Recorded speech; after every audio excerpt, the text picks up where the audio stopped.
এটি খিলঞ্জীয়া জনগোষ্ঠী এই জনগোষ্ঠীয়ে অসমৰ যি ভাষা সংস্কৃতি ইয়াত ডাঙৰ এটা অৱদান তেখেতসকলে দি আছে আৰু বিশেষকৈ আমাৰ বড়োলেণ্ড অঞ্চলতে কৰণীয়া কছাৰী জনগোষ্ঠীসকল বিশেষকৈ বসবাস কৰি আছে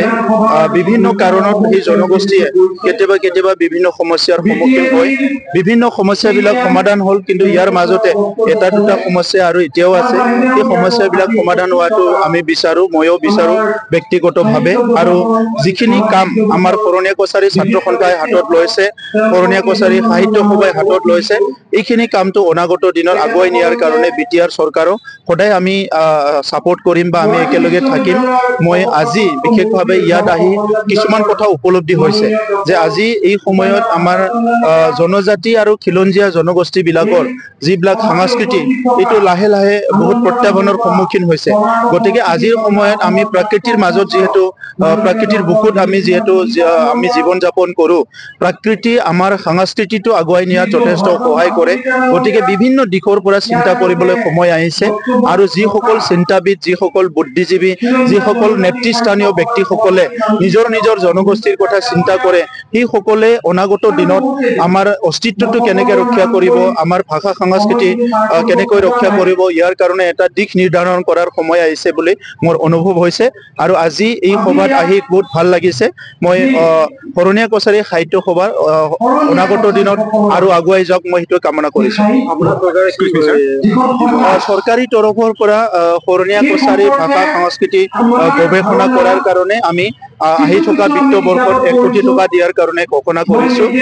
যোৱা বছৰ মই কৰণীয়া কছাৰী আমাৰ যেটো কাউন্সিল আছে তেখেতসকলক সৰু সুৰা কামৰ কাৰণে 1 কোটি টকা দিম বুলি কৈছিলো এটো দিয়া হ'ব আৰু লগতে এই গৱেষণা কেন্দ্ৰৰ কাৰণে 1 কোটি টকা দিয়া হ'ব সাৰ্টিফিকেটটো অসমত বহুত চিন্তা চৰ্চা কৰিছে কেতিয়াবা পজিটিভ হয় কেতিয়াবা নেগেটিভ হয় মই আশা কৰো এটো মানে এটা সমাধান হ'ব লাগে আৰু যি সকল দায়িত্বত আছে এই সকলৰ লগত ময়ো অগনে কথা পাতি আছো এটা সমাধান কৰ্ত ওলাই বাৰ্ষিক কৰণীয়া কছাৰী সাহিত্য সভাৰ এটা অধিৱেশন ইয়াত আহিলো আহি মোৰ নিজৰে জাগা অঞ্চলৰে ইয়াত ধুনীয়াকৈ ইয়াৰ মানুহে দায়িত্ব লৈ ইফালে হেতু অনুষ্ঠিত কৰি দিছে আৰু খুব ভাল হৈছে মই ভাবো হেতুৰ দ্বাৰা ভাষা সাহিত্য বিষয়ে আমাৰ সেই জাগাৰ মানুহখিনিয়ে মানে বহুতখিনি এটা বুজিবলৈ সুবিধা পালে বিভিন্ন কথা জানিবলৈ সুবিধা পালে ভাষাৰ পণ্ডিতসকল আজি ইয়াত আহিছে তেওঁলোকৰ পৰাও আমি বহুতখিনি কথা শিকিম চৰণীয়া জনগোষ্ঠীটোৱে মানে আজি বহুতো মানে যুদ্ধ কৰিবলগীয়া হৈছে নিজৰ জাতিটোক প্ৰতিষ্ঠা আৰু নিজৰ জাতিৰ পৰিচয় তাৰ লগতে ভাষা কলা সংস্কৃতি কিন্তু আজি মই ভাবো আৰু এই ষ্টেজটো পাৰ হ'ল এতিয়া তেওঁলোকে এটা নিজকে পৰিচয় দাঙি ধৰিবলৈ সক্ষম হ'ল আৰু ভাষা কলা সংস্কৃতিৰ ক্ষেত্ৰত যথেষ্ট ধুনীয়াকৈ এটা নিজক মানে আনৰ লগত সমানকৈ মানে কি কয় আপোনাৰ মানে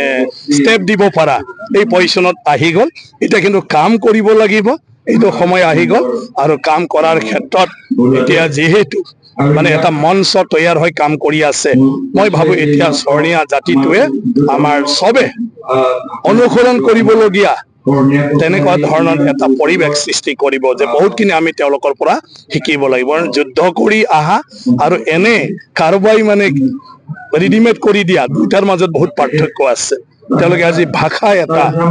যত বেলেগৰ লগত মিশ্ৰিত হৈ আছে তাৰ পৰা নিজৰ ভাষাৰ পৰিচয় আজি দাঙি ধৰিবলৈ চেষ্টা কৰিছে আৰু আজি সক্ষম হৈছে তেওঁলোকৰ ভাষা ব্যৱহাৰিক শব্দ ইয়াৰ গোটেইটো আজি উদ্ধাৰ কৰি আছে আজি কিতাপ এখন ধুনীয়াকৈ চৰণীয়া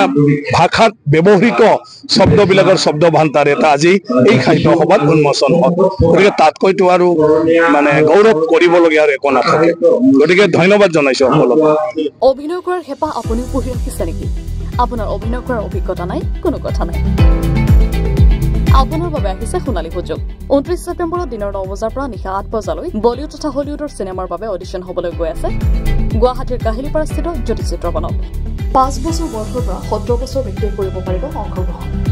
পঞ্জীয়ন হ'ব বিনামূলীয়া নিৰ্দিষ্ট ৱেবছাইটত কৰিব পাৰিব আবেদন